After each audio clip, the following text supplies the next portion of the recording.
13 años de prisión. Esta es la pena que solicita ahora el Ministerio Público para el principal acusado del caso Envicesa, Antonio López.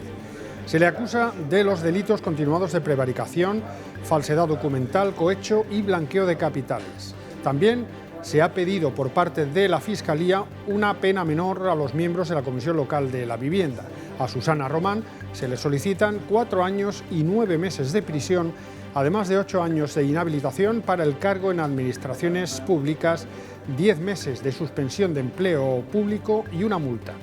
Todo ello por prevaricación, falsedad documental y falsedad imprudente.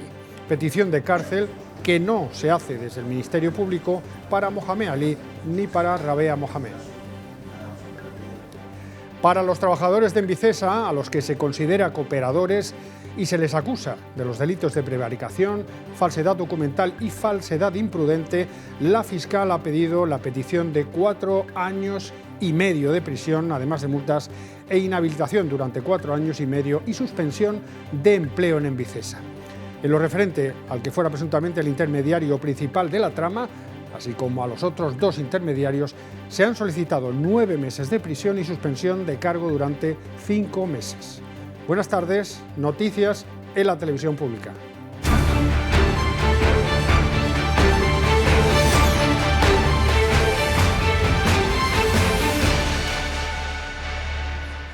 Comisiones Obreras recuerda que la publicación de la última edición del informe PISA deja a nuestra ciudad en el peor de los lugares posibles, los últimos de toda España, y recuerda que la diferencia respecto a la media nacional se sigue ampliando. El sindicato apunta al nivel de desigualdad y a los índices de pobreza como explicación de una parte de este problema.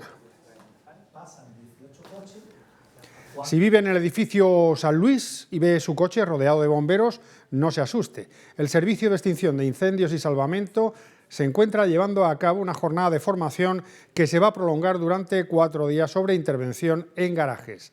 La ubicación se ha elegido por su especial dificultad. Los integrantes del Servicio de Extinción de Incendios y Salvamento se encuentran inmersos en unas jornadas de formación interna en los garajes del edificio San Luis. Es una búsqueda en una zona oscura, los bomberos van a entrar con los ojos totalmente tapados, ciegos, y tienen que hacer un recorrido que se les determina a través de plano. El mando responsable de intervención dispone de un plano, lo traslada a los bomberos y tienen que hacer ese recorrido a ciegas, hasta llegar a un punto concreto que eso lo determina el responsable del ejercicio. El SEIS inició hace un año un proceso de mejora en autoformación y dentro de este la intervención en garajes es extremadamente importante. Aquel incendio bajo rasante son los más peligrosos a los que nos podemos encontrar, porque si tú tienes en cuenta que en un incendio el calor se deposita preferentemente en la parte alta, si tú tienes que iniciar bajando y el fuego ya lo tiene más abajo, entras por la parte más caliente, por la parte más peligrosa. Serán 4 días de formación y participarán alrededor de 70 bomberos. Cualquier preparación supone un refuerzo ante cualquier posible intervención. Estamos viendo que tenemos una casuística de garajes importante y no es solo en esto, ¿no? Tengo que decirte que estamos en otras muchas materias iniciando un proceso de elaboración de protocolos y en algunos casos lo que es el afinamiento de ciertos protocolos. Durante este trimestre el servicio desarrolla la práctica in situ, por lo que solicita a las comunidades de propietarios con garajes que presten sus instalaciones para poder desarrollar su formación en distintas ubicaciones.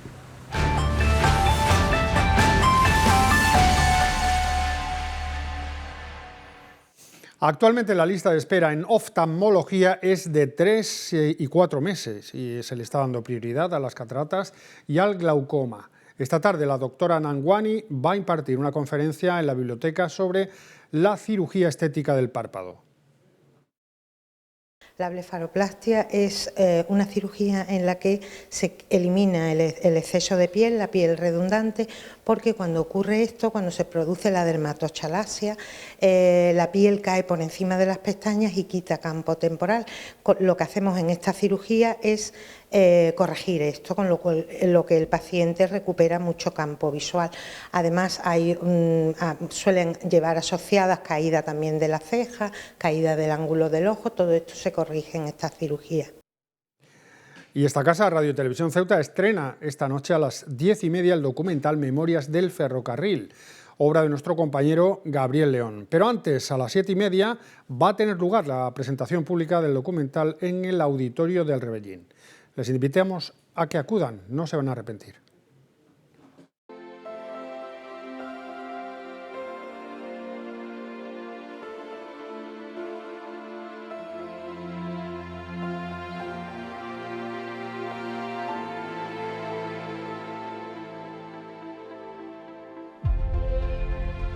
La línea del ferrocarril Ceuta-Tetuán fue la primera línea férrea internacional española y que uniría las ciudades de Ceuta y Tetuán. Fue inaugurada el 17 de marzo de 1918 por el infante don Carlos de Borbón y su Alteza el Jalifa. La encargada de remolcar el tren inaugural de la línea fue la locomotora número 1 del ferrocarril. Precisamente la misma que ahora podemos ver en la recuperada estación del ferrocarril de Ceuta. La Ceuta 1, la primera locomotora de la línea. Al indudable valor de arqueología industrial que poseen estos restos, debemos añadir la importancia para las comunicaciones entre las dos orillas del estrecho, así como el valor histórico del ferrocarril Ceuta-Tetuán en las técnicas de transporte de la antigua zona correspondiente al protectorado de España en Marruecos. La antigua estación de ferrocarril de Ceuta, durante mucho tiempo abandonada, hoy luce en su máximo esplendor debido al fantástico trabajo de restauración realizado y el interés por conservar estos edificios emblemáticos que fueron una parte fundamental de la historia de Ceuta.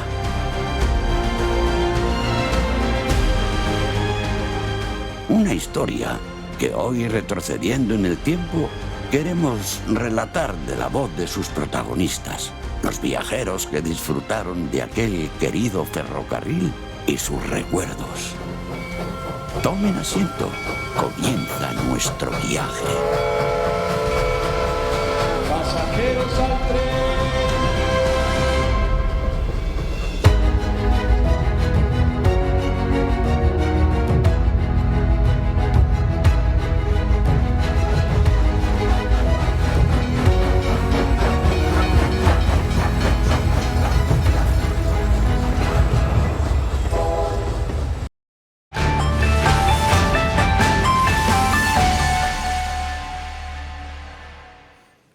El macrojuicio de Envicesa llega a su fin. Este lunes se ha celebrado la que se espera que sea su última sesión, en la que se han expuesto las conclusiones con las que se han retirado los cargos a varios acusados y se ha modificado la petición del Ministerio Fiscal a varios de ellos, entre los que se encuentra Antonio López, al que ahora se solicitan menos años de prisión. 13 años de prisión, esa es la pena que solicita ahora el Ministerio Público para el principal acusado del caso Envicesa, Antonio López. Respecto del acusado Antonio López Fernández por el delito continuado de prevaricación, interesamos la imposición de 9 años de inhabilitación especial para empleo cargo público, por el delito continuado de falsedad de documento público, 5 años de prisión, con las inhabilitaciones especiales y las accesorias que ya se venían solicitando, una multa de 20 meses con una cuota diaria de 50 euros diarios.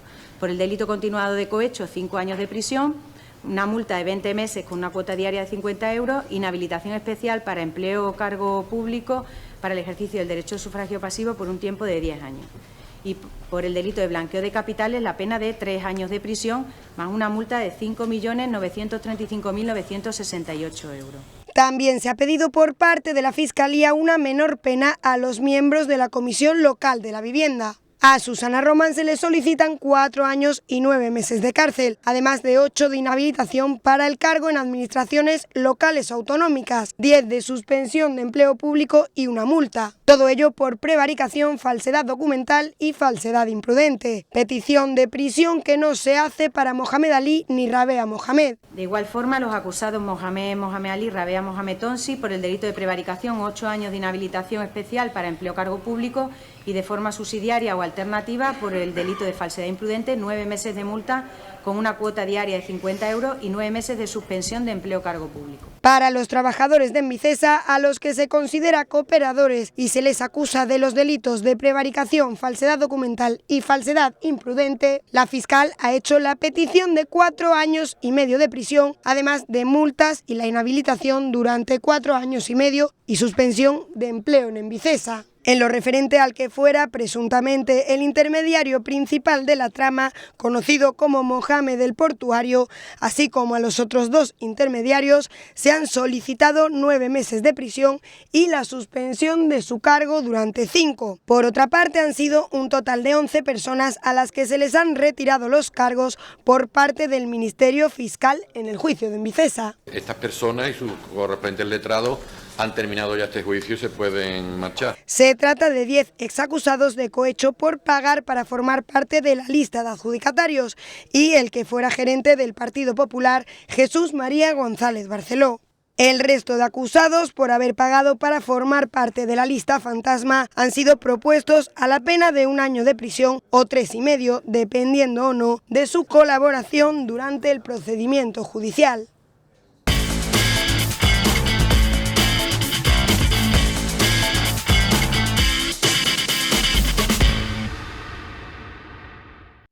La agrupación deportiva Ceuta recibió un gol en el tiempo añadido por tercera jornada consecutiva y terminó perdiendo por 3-2 ante el Intercity de Alicante.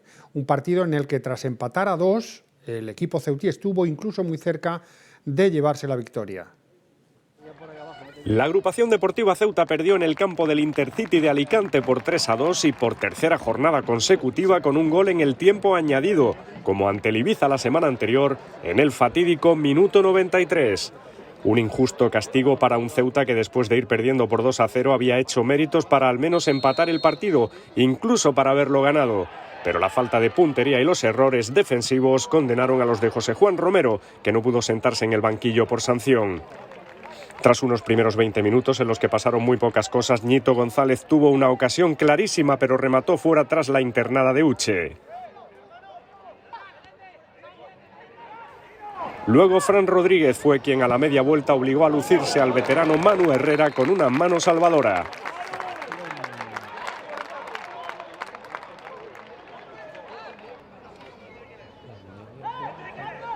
Cuando mejor estaba el Ceuta, en el minuto 40, el árbitro catalán Brul Arecete señalaba un penalti más que riguroso de Lolo González sobre Paul Roger, muy protestado por los jugadores del Ceuta.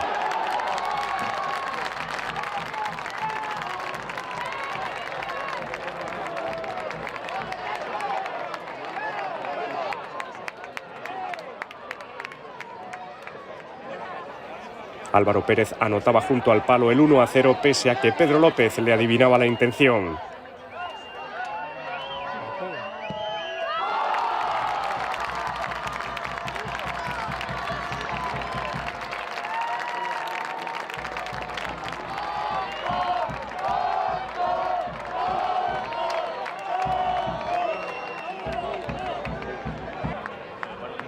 El equipo ceutí empezó muy bien la segunda parte con 2 ocasiones muy claras de Dani Romera y Cédric Teguía.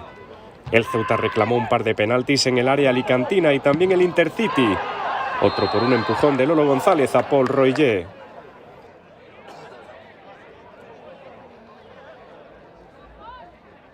Un error de Aysar en la cesión a Pedro López le complicó aún más el partido al Ceuta, pues supuso el 2-0 en el minuto 59. Pedro López evitaba el gol en el primer remate de Aarón Piñán, pero Paul Roger marcaba tras un segundo rechace de Lolo González.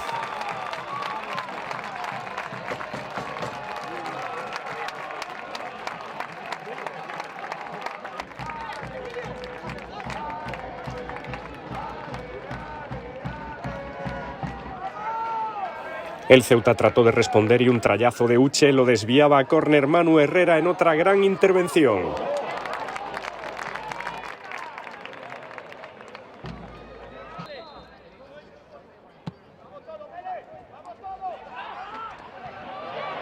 En el saque de esquina lanzado por Cédric Teguía, Lolo González cabeceaba al segundo palo y ahí empujaba el balón Ñito González para lograr el 2-1 en el minuto 63.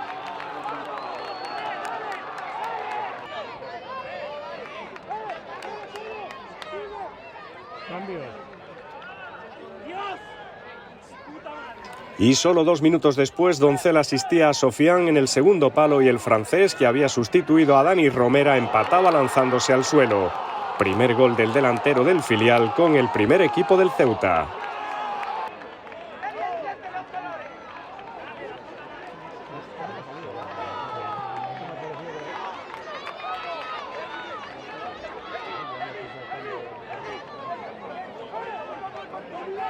Pedro López realizó una parada salvadora para evitar el gol del Intercity tras un córner.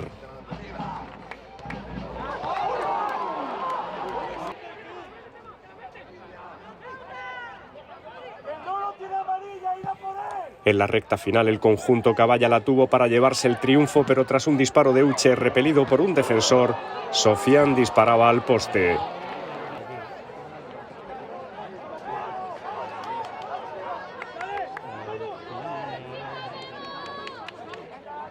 Y en el minuto 93, como ante el Ibiza la semana anterior, Sol de Villa lanzaba una falta lateral al corazón del área y Emilio Ensue terminaba empujando el balón al fondo de la red para darle los 3 puntos al Intercity ante la desesperación de los jugadores del Ceuta por otro cruel desenlace.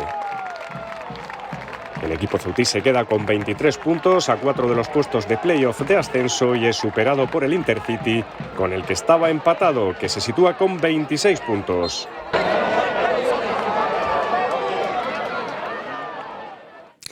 Y la Unión Africa Ceutí, por su parte, logró un claro triunfo ante el Real Betis Futsal B por 6-1. Los blanquinegros superaron de principio a fin a su rival y se hicieron con los 3 puntos para mantenerse en los puestos de playoff de ascenso.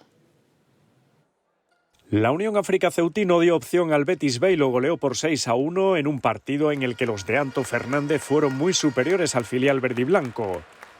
El conjunto caballa se mantiene en puestos de playoff de ascenso como quinto clasificado y a 7 puntos del líder, el UMA Antequera. Los blanquinegros dejaron el partido prácticamente sentenciado en la primera parte con un 5-0 a favor y siguieron dominando tras el descanso, aunque ya sin pisar a fondo el acelerador. Tras una primera ocasión de Varona, el Betis B, que empezaba el partido atacando de 5, encajaba el primero tras un robo culminado por Dela a pase de Alex García a los 2 minutos.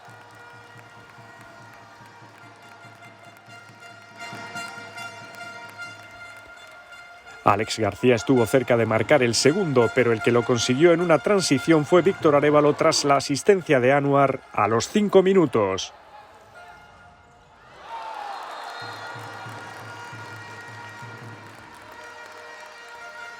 El filial del Betis apenas daba señales de vida en ataque y el ceutí logró el tercero a los 11 minutos. Su autor Dela tras una dejada por el centro de Alex García.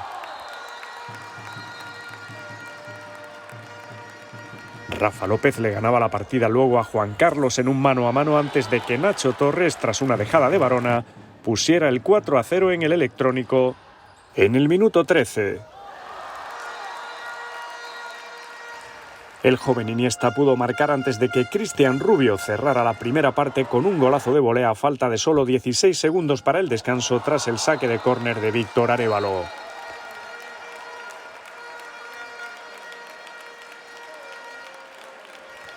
Poco cambió la decoración tras el paso por vestuarios.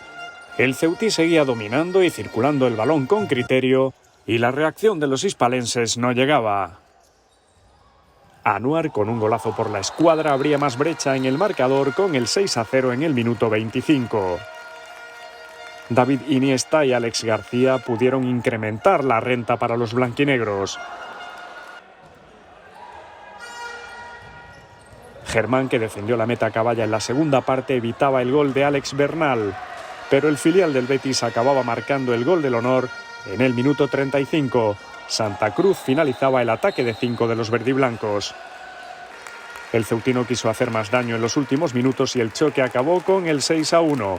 Los unionistas rendirán visita en la próxima jornada a un rival directo, el Oparrulo Ferrol, tercer clasificado.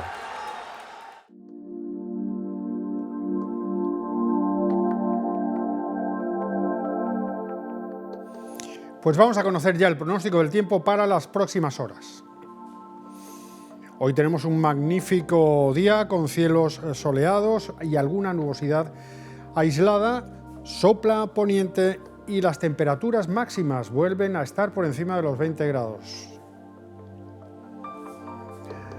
Para mañana no se registran novedades importantes, salvo el poniente, que soplará con algo más de intensidad. Las temperaturas siguen en los mismos valores y el cielo también estará soleado. Es todo por el momento, pero a las 8:30 regresamos con toda la información del día. Pasen buena tarde. Adiós.